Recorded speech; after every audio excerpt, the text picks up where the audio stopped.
السلام عليكم ورحمة الله وبركاته. معاكم محمد مصطفى من سبيد تك لابتوب، وزي ما عودناكم دايما بقدم لكم كل جديد. النهارده جايب لكم جهاز لينوفو اكس 1 تابلت، جهاز 2 في 1 بينفصل، شاشة بتنفصل، بيشتغل لابتوب وتابلت في نفس الوقت.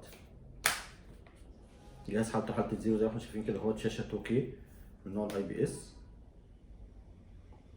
ومعالج اي 7 الجيل السابع، رامات 16 هارد 256 اس اس دي.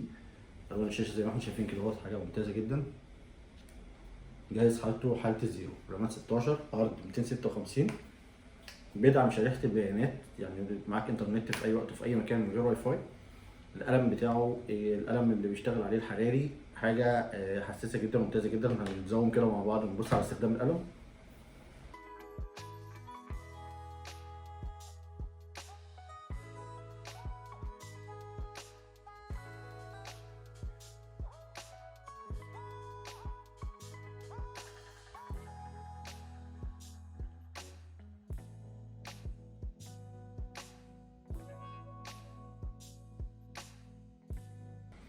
ولو رجعنا كده للمداخل والمخارج مع بعض، هنبص هتلاقي في المداخل والمخارج معانا هنا اهوت واحدة تايب سي، واحدة يو اس بي 3، والسماعة اللي موجودة على اليمين، وفي السندر بولت تقدر تستخدمها في عرض الشاشة وفي كذا حاجة.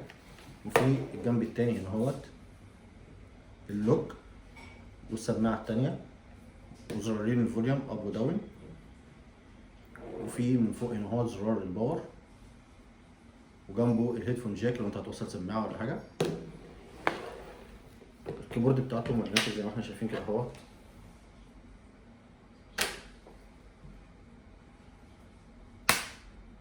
في الظهر ان هوت ورا الغطا دوت المكان بتاع الشريحة، شريحة البيانات.